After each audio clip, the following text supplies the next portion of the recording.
El ministro de Exteriores ruso considera que la respuesta de Estados Unidos a la propuesta sobre las garantías de seguridad no contiene una reacción positiva respecto a la no ampliación de la OTAN hacia el este. Sergei Lavrov reiteró que se trata de la cuestión principal de los requisitos de Moscú ante la crisis en Europa.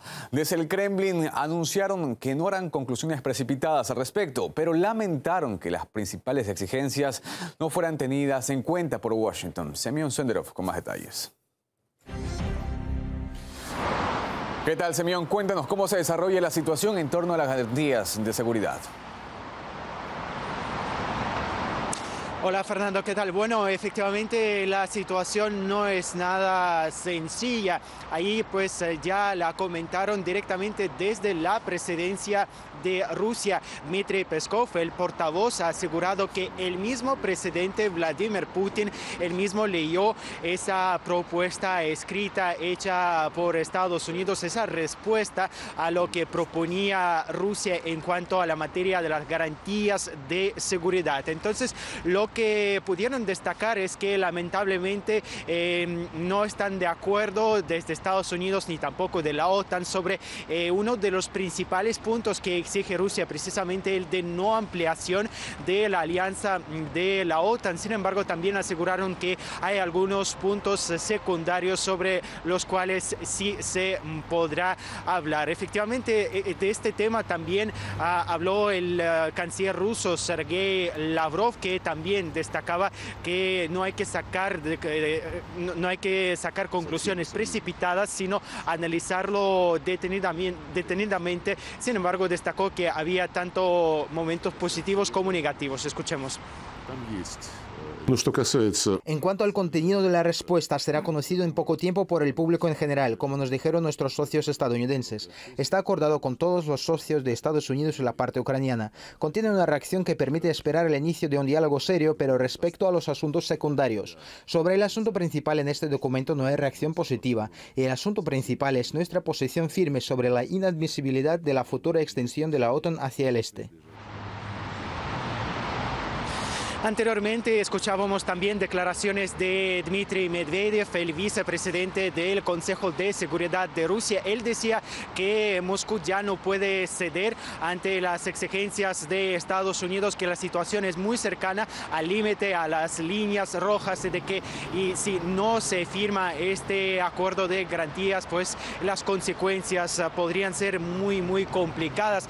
También él mencionó el concepto de bloques de alianzas, porque le preguntaron si hace falta crear una especie de alianza anti-OTAN. Él dijo que este concepto ya es antiguo y mencionó el ejemplo de la cooperación militar entre China y Rusia, que no forman parte de un bloque militar, pero sin embargo ofrecen un equilibrio a nivel internacional. Hablando de hecho de China, el ministro de Exteriores chino mantuvo una conversación con Antony Blinken. Le pidió prestar una atención seria a la propuesta de Rusia. Mientras tanto, en los medios se dio a conocer de los planes de la OTAN de poner una nueva base en Eslovaquia. También se dio a conocer que el ministro de Defensa del Reino Unido está planeando reunirse con su homólogo ruso Sergei Shoigu.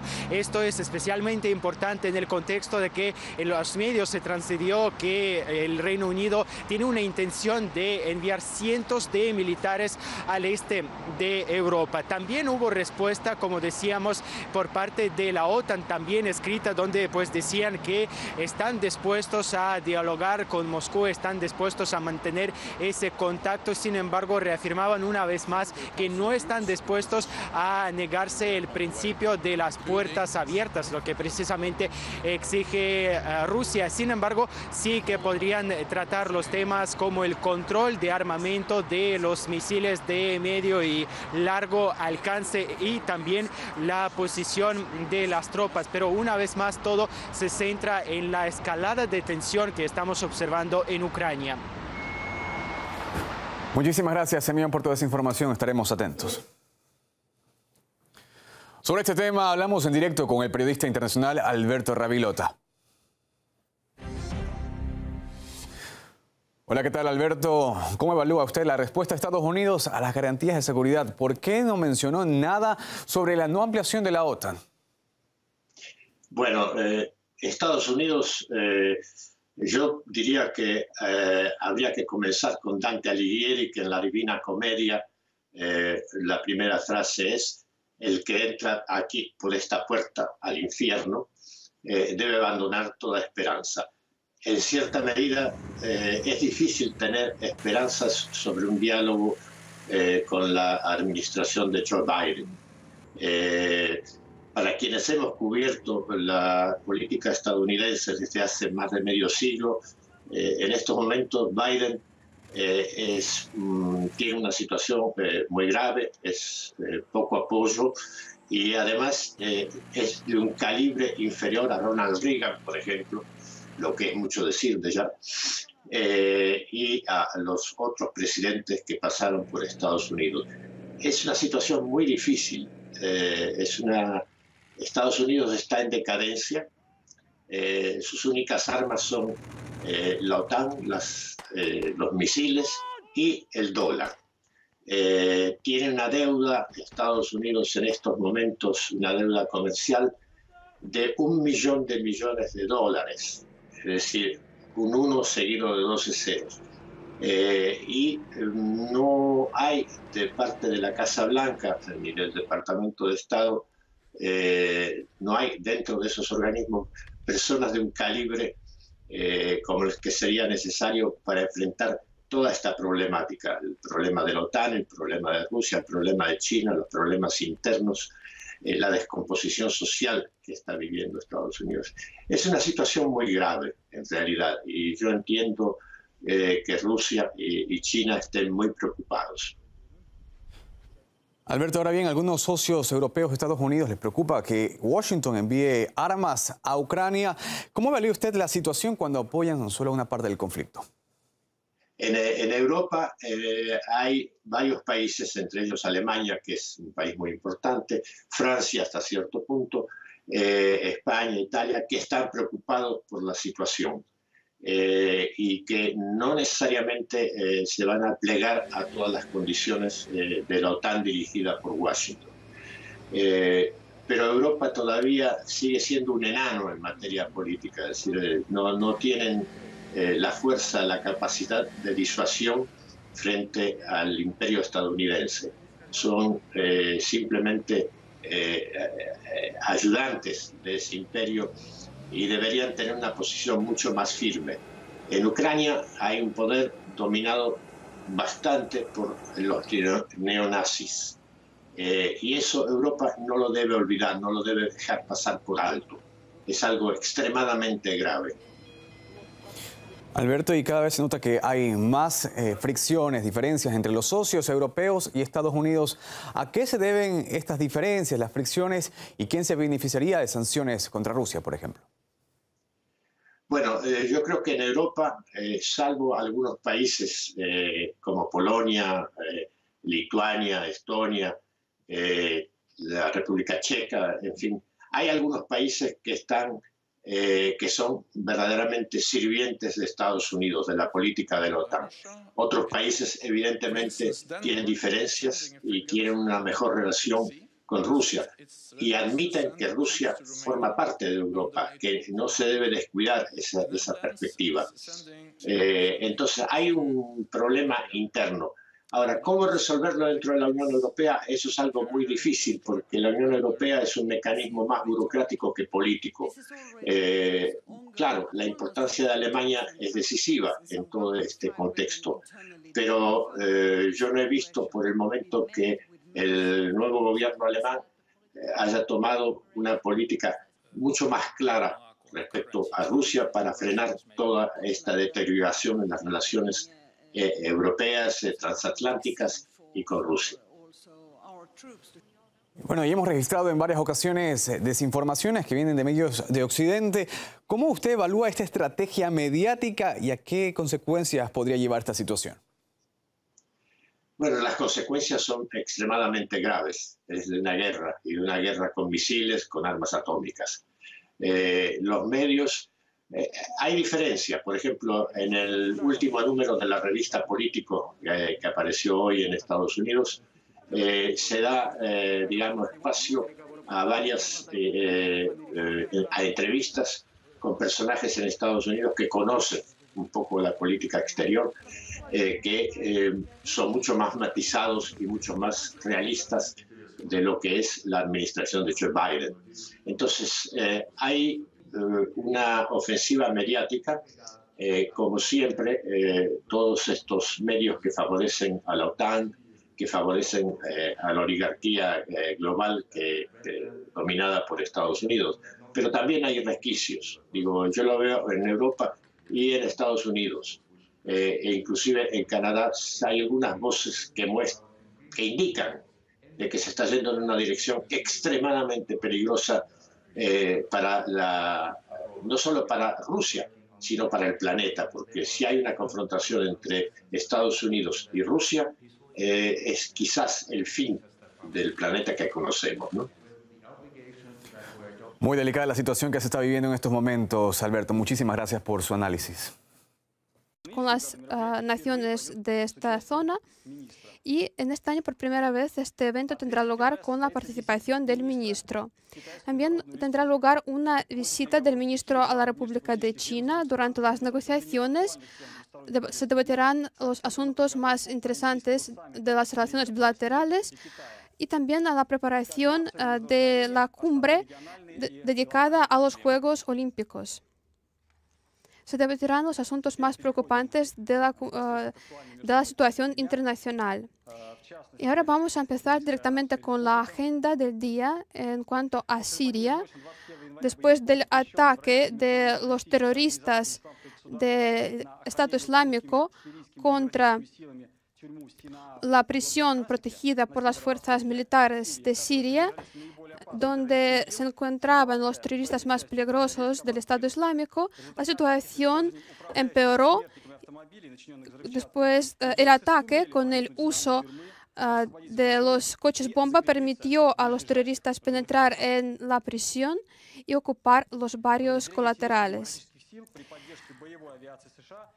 Las unidades militares continúan revisando estas zonas y después de los ataques desde el aire de Estados Unidos contra esta zona fueron destruidos edificios de centros docentes.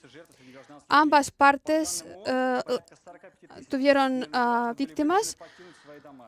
Los residentes locales tuvieron que abandonar esta zona. El Ministerio de Exteriores de Siria hizo una declaración oficial respecto a estos acontecimientos en la que declaró este ataque como un crimen que llevó al desplazamiento de los residentes locales y a la destrucción de las infraestructuras. Asimismo, mencionó los ataques de Estados Unidos y el carácter destructivo de estos ataques, las consecuencias nefastas producidas por estos. A los residentes locales se está prestando todo tipo de apoyo. En este contexto, las organizaciones humanitarias de la ONU, como UNICEF y otras organizaciones, se les dirigió la solicitud de hacer todo lo posible para ofrecer a los desplazados todo tipo de ayuda y adoptar medidas para proteger a la población civil de Siria. A Estados Unidos y a Turquía les presentamos nuestra exigencia de terminar su presencia ilegal en el territorio de Siria. Es obvio que las autoridades kurdas no pueden controlar los territorios y este ataque contra la prisión se convirtió en otra prueba del fracaso de la política estadounidense. Los terroristas representan un gran peligro no solo para Siria, sino también para otros países de la región y fuera de la región. Las autoridades de Siria tendrán que enfrentar un reto para luchar contra los terroristas que escaparon de esta zona y repetimos nuestra postura de contribuir a la integridad territorial de Siria, el control de las autoridades sobre todo el territorio del país y el repliegue de las fuerzas militares que se encuentran allí de forma ilegal. Es la única posibilidad de hacer frente al terrorismo y garantizar la seguridad en Siria y en sus alrededores. Ahora vamos a hablar sobre la situación en África. Seguimos con atención la situación en Burkina Faso, donde tras un golpe de Estado fue derrocado el líder del país. Se están realizando intentos de restablecer la legalidad en el país. También buscan cerrar las fronteras y declarar un toque de queda. Expresamos nuestra preocupación sobre la situación en el país y sobre las acciones inconstitucionales con el golpe de Estado para que el país vuelva lo más pronto posible a la legalidad. Asimismo, estamos preocupados con la situación en Mali, donde se ve un repunte de las organizaciones terroristas asociadas con Al-Qaeda. Las fuerzas locales deben llevar una lucha permanente contra las organizaciones terroristas, lo cual evidencia la necesidad de cambiar las políticas de la operación militar que se está llevando a cabo en la región. Aplaudimos a las medidas de la Unión Africana a buscar diálogo con las autoridades de Mali para organizar las elecciones y resulta que es necesario hacerlo en el contexto de la situación en la región para garantizar el carácter representativo de la votación. Creemos que es importante instar a las autoridades de Mali a seguir una línea realista para arreglar la crisis política en el país. Afganistán. Hemos prestado a los contactos en Oslo de una delegación de Talibán con representantes de varios países.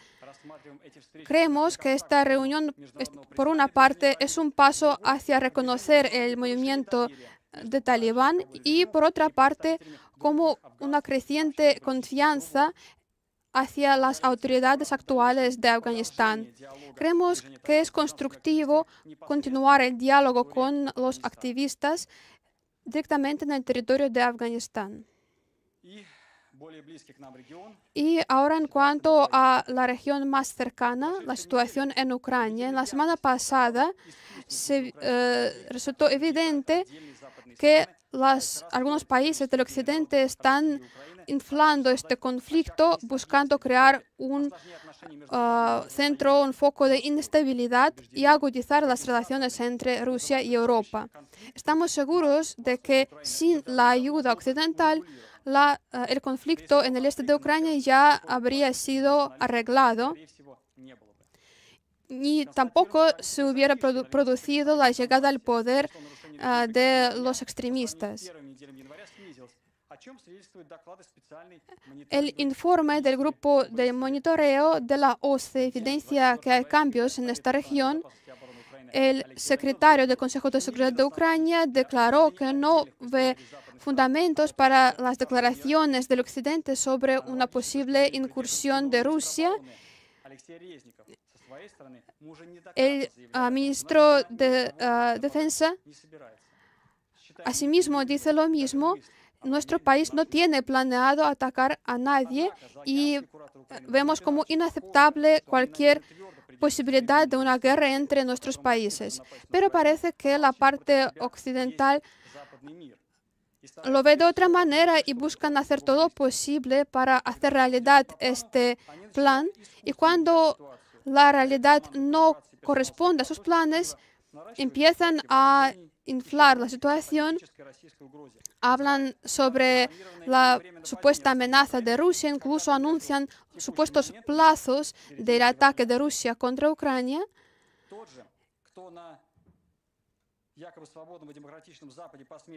Y aquellas personas que en el Occidente quieren expresar su punto de vista que contradice a estas ideas, se ve agredido. La persona que dijo que Crimea está perdida para Ucrania, lo hicieron anunciar su dimisión. Y a la persona que dijo que Ucrania no debe formar parte de la OTAN, lo incluyeron en la lista de la página web Mirotvorets. Y recordamos que Oleg Buzina, que estaba asimismo en esta lista, fue matado. En esta situación es lógica la ausencia de cualquier progreso en el diálogo entre Ucrania y el este del país. Los representantes de Kiev están saboteando el proceso de negociaciones y evitan debatir con Donbass las propuestas para arreglar el conflicto. Creemos que lo más importante es que todos los participantes del proceso de Normandía confirman la necesidad de cumplir con los acuerdos de Minsk y cumplir con el cese de fuego. Les recordamos que esperamos que en la reunión que tendrá lugar en Berlín próximamente se podrá encontrar nuevas soluciones y este proceso de arreglo pacífico avance. Llamamos a las autoridades a encontrar una solución pacífica en el diálogo entre Ucrania y el este. Esperamos que eviten sembrar discordia y ayudarán a las partes del conflicto a llegar a un consenso en el diálogo. Este día, el 27 de enero del año 1967, y ahora pasamos a las fechas importantes relacionadas con este día. Después de 55 años, cuando fue firmado el acuerdo entre la cooperación en la investigación del espacio cósmico, este acuerdo sigue conservando su importancia. Este acuerdo sentó las bases para el derecho internacional en el ámbito del espacio cósmico. Luego fue adoptada toda una serie de acuerdos que nos permiten aún ahora desarrollar nuestra cooperación en el espacio. Y en este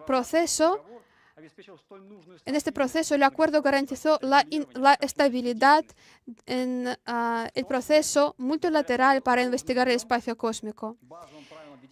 Las reglas sentadas por este acuerdo permitieron crear todo un sistema de balances y es importante seguir observando este acuerdo y todas las partes que están presentes en el espacio cósmico deben recordar que precisamente de ellos depende la estabilidad. Creemos que son inaceptables los intentos de algunos países de reemplazar estas reglas internacionales con su propia visión. Creemos que no existe y no puede haber alternativa a este acuerdo. Hoy, el 27 de enero, es una fecha muy importante para nuestro país y para toda la comunidad internacional.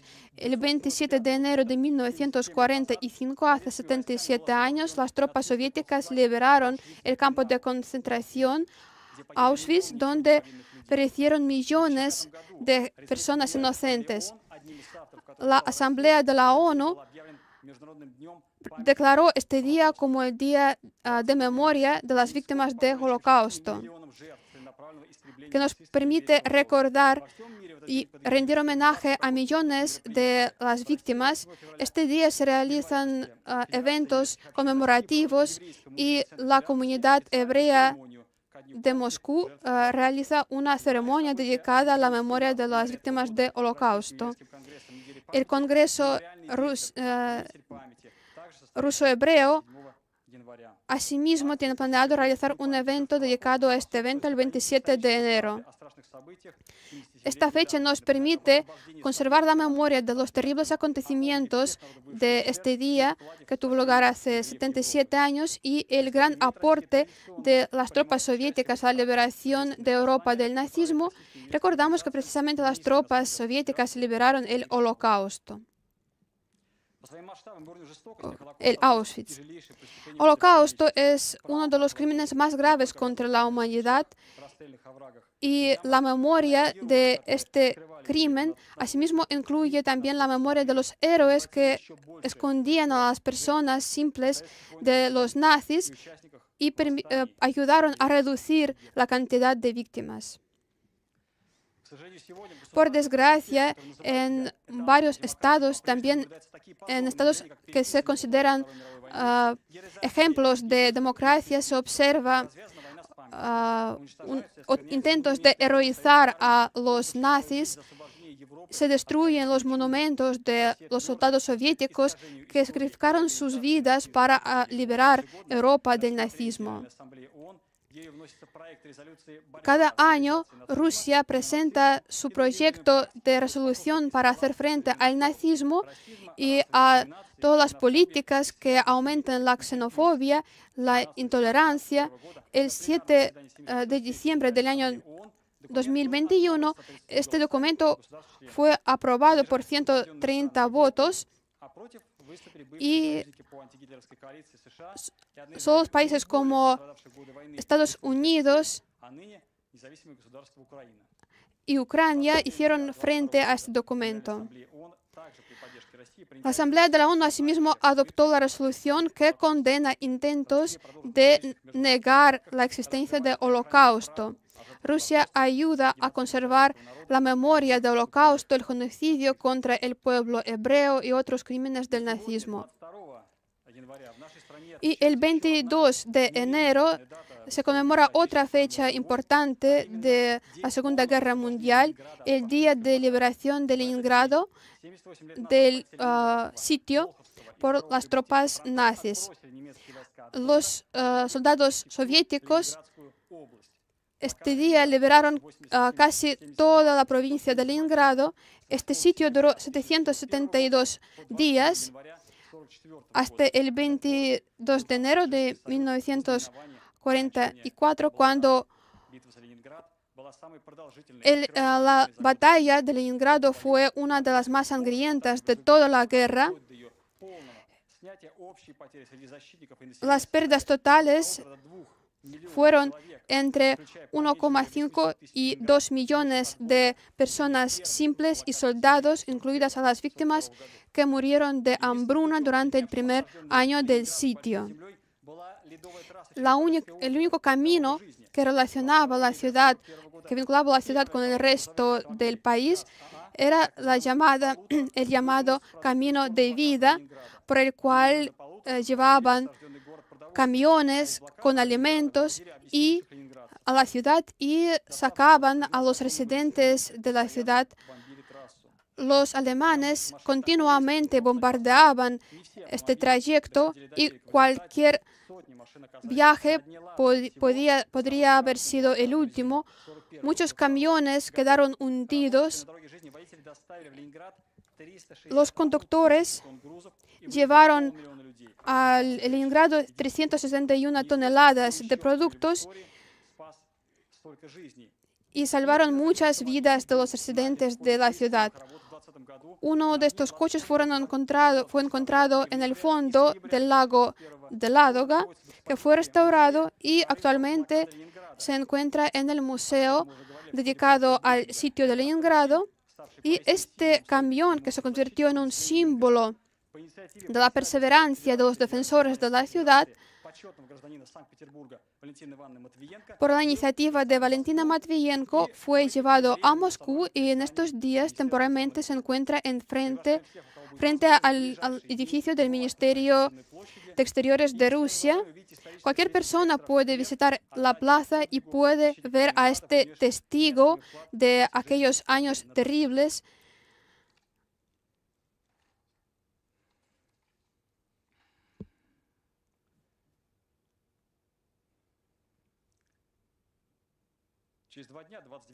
Dentro de 2 días, el 29 de enero, es un aniversario del nacimiento de Pavel Ignatiev,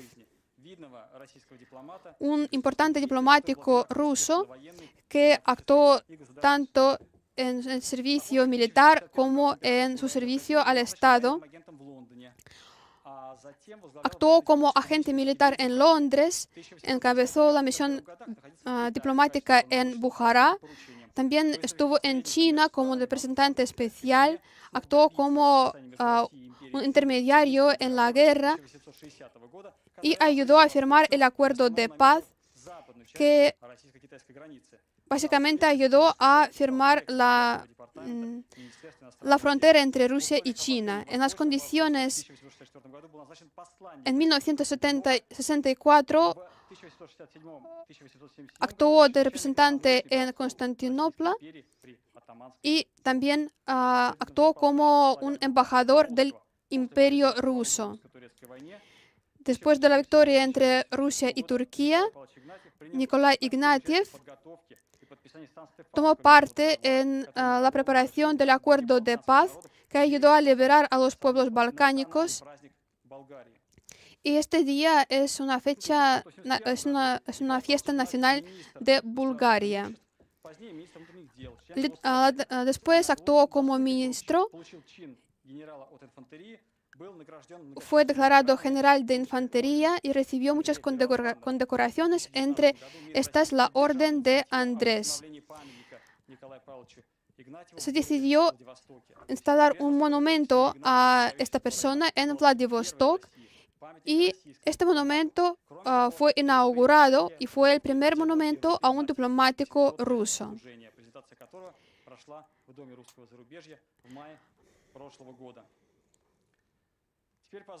Ahora permítanme empezar con los asuntos, con las preguntas de los periodistas. Buenos días, Sergei Anatolievich. Tengo 2 preguntas. El secretario general de la OTAN, Jens Stoltenberg, anunció que la alianza piensa aumentar su presencia militar en el este, incluido el posible despliegue de contingentes militares. ¿Cómo esta declaración puede afectar las negociaciones sobre las garantías de seguridad? Este tipo de declaraciones del secretario general crean un ambiente negativo para las negociaciones y confirman que existe una práctica normal de la alianza a amenazar a otros países. Rusia no comparte esta histeria.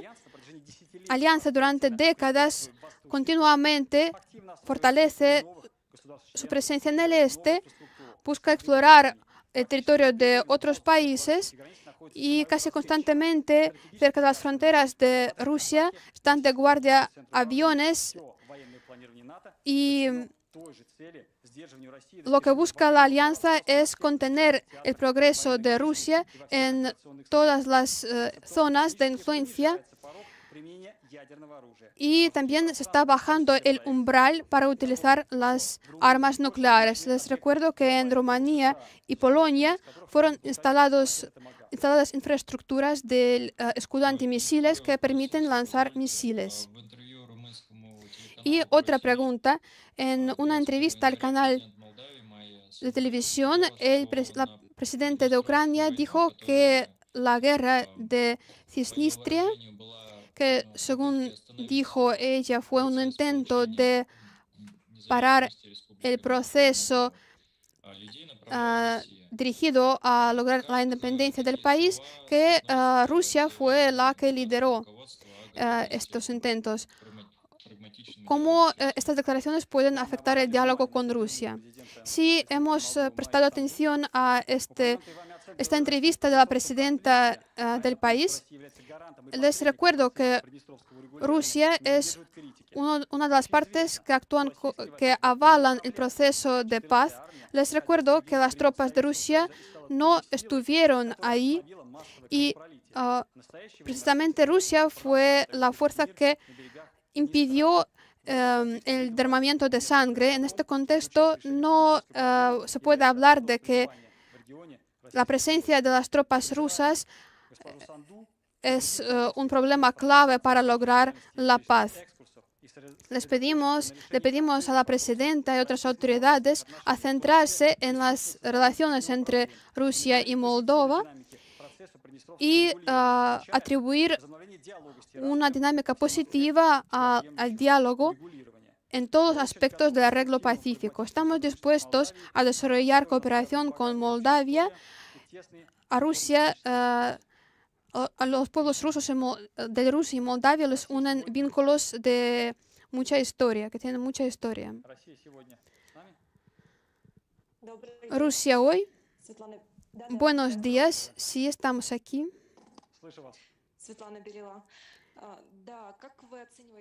¿Cómo puede evaluar la declaración del Consejo de la Unión Europea sobre la seguridad, donde Rusia aparece como una fuerza perturbadora?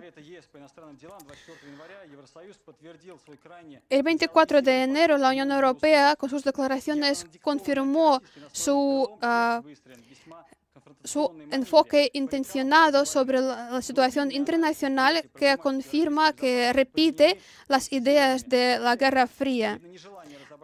El enfoque es politizado, no se ve ganas de buscar las causas reales de los acontecimientos, y lo que buscan es establecer este paradigma entre los aliados y los enemigos, y dividir a todos los países en aliados y enemigos.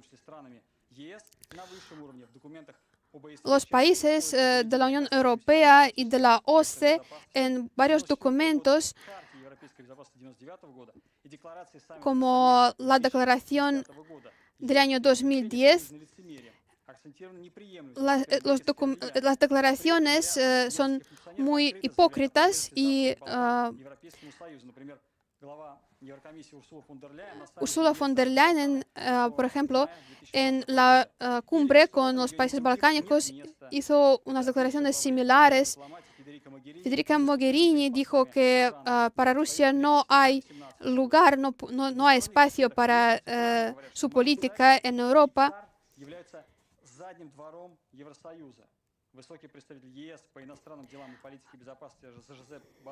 Josep Borrell, por su parte, asimismo declaraba que después de la salida de Estados Unidos no se puede permitir que Rusia y China afiancen su presencia en Afganistán.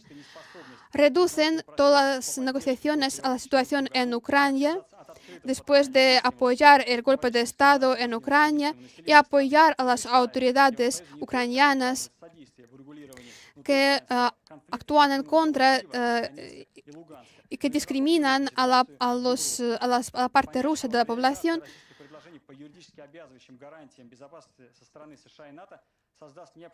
Hay que entender que el arreglo de la situación va a crear condiciones positivas para todos los países de la región, va a afianzar la seguridad en Europa y permitirá garantizar la autonomía estratégica de la Unión Europea.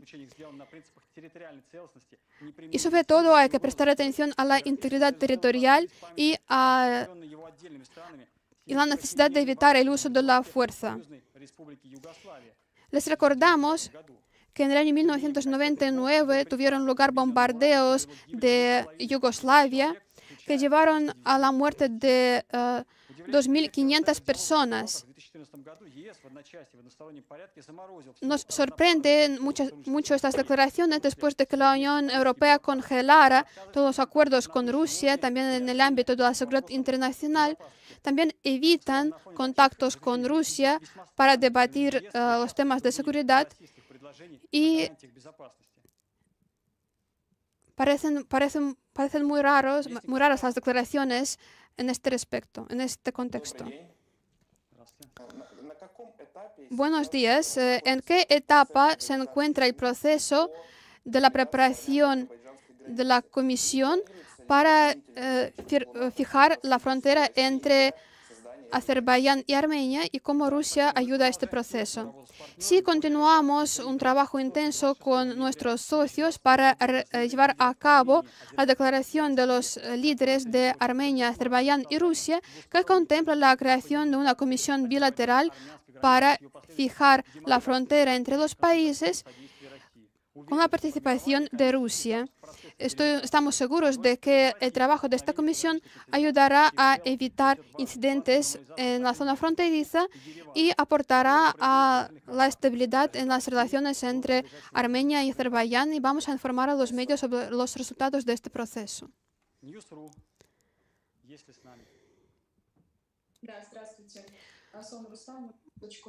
Buenos días.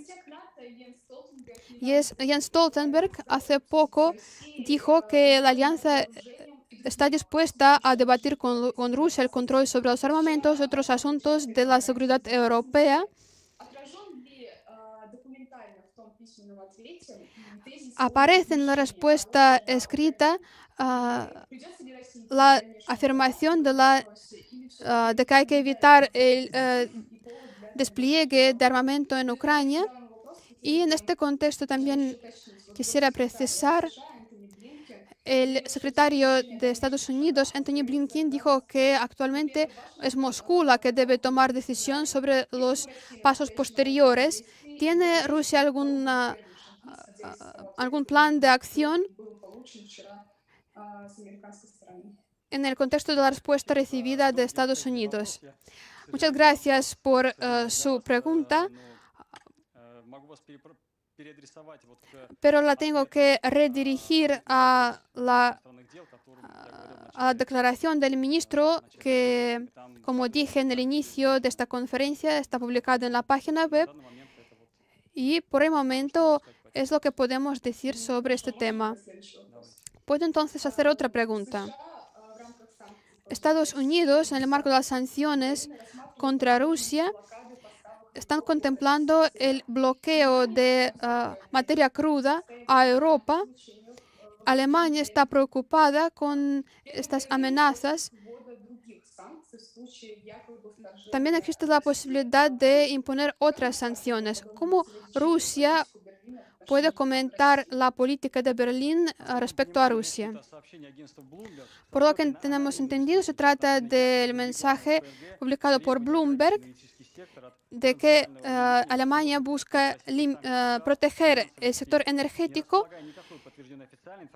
No tenemos información confirmada de la parte alemana y por esto no podemos por el momento hacer comentarios. Pero nuestra postura en cuanto a la cooperación energética con Europa sigue siendo la misma. La vemos como un elemento clave de la cooperación comercial que es mutuamente provechoso y que ayuda a la seguridad energética de Alemania y de Europa en general. Pese a la situación complicada existente, nuestros socios comparten esta postura. Y una pregunta más.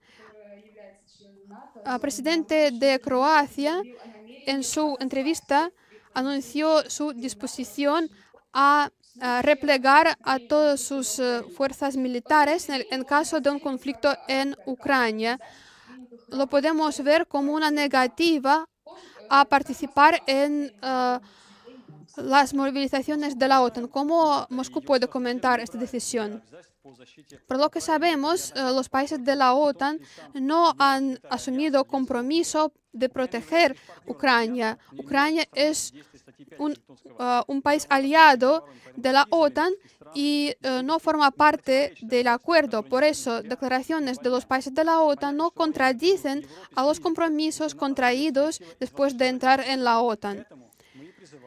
Justo estamos llamando al repliegue de las fuerzas militares. Es una de las garantías que pedimos a la OTAN. El canal WION India. Buenos días.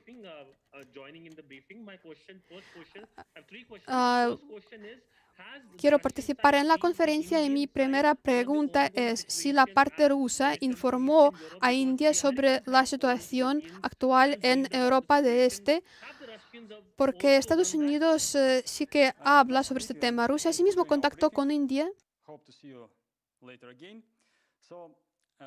Я отвечу на русском. Переводчики у нас работают, так что вы все поймете. Планомерное продвижение особо привилегированного стратегического партнерства с Нью-Дели – одна из ключевых задач нашей внешней политики. Успешно развивается сотрудничество двух стран в торгово-экономической, энергетической, военно-технической, научно-технологической, космической, гуманитарной и иных сферах. Российско-индийский политический диалог традиционно отличается высокой интенсивностью. Мы разделяем концепцию многополярного мироустройства, демонстрируем идентичность или близость позиций по ключевым проблемам мира и безопасности, выступаем за соблюдение общепризнанных норм международного права, зафиксированных в Уставе ООН. Против применения силы, придерживаемся принципа невмешательства во внутренние дела суверенных государств. В ходе двусторонних контактов происходит обмен мнениями по широкому кругу вопросов, включая важнейшие темы глобальной и региональной повестки дня. В доверительном ключе информируем индийских партнеров об актуальных моментах проблематики гарантии безопасности в Европе, в том числе и о соответствующих российско-американских переговорах. So my second question to you is regarding the comments made by the German Navy chief here in India. He talked about Russia closing closer ties with Russia, respect for your president. How do you see these comments as? Вы спрашиваете про уход в отставку командующего военно-морскими силами ФРГ Кая Хима Шонбаха. Я так понимаю, мы не ставим комментировать сам факт ухода в отставку после сделанных заявлений, это внутреннее дело Германии. Но что касается сути его высказываний на конференции в Индии, то отметили, что они, очевидно, отражают взгляды не только самого вице-адмирала, но и достаточно существенной части военно-политической элиты Германии. Соответствующие сигналы регулярно доходят до нас через наши дипломатические представительства ФРГ.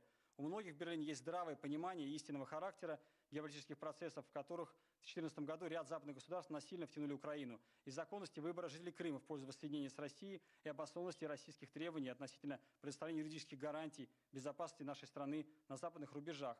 Однако диктуемая США блоковая дисциплина НАТО, которая придерживается правительства ФРГ, в абсолютном большинстве случаев заглушает голоса разума, пытающиеся быть услышанными в Германии. Эта ситуация говорит сама за себя.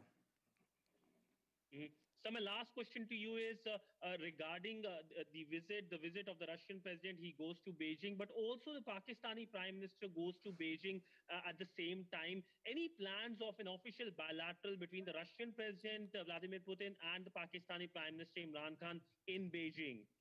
Ну вот вы первый раз к нам присоединились, вы не в курсе, но мы традиционно не комментируем мероприятия по линии президента России. За этими комментариями обращайтесь, пожалуйста, в пресс-службу администрации президента России. Thank you so much, sir. Thank you. Телеканал Аль-Маедин, Ливан. Аль-Маедин. Да, добрый день. Спасибо большое за предоставленную возможность задать вам вопрос. Вот ситуация в Йемене никак не урегулируется. Продолжают гибнуть люди, наносятся авиаудары арабской коалиции в ответ.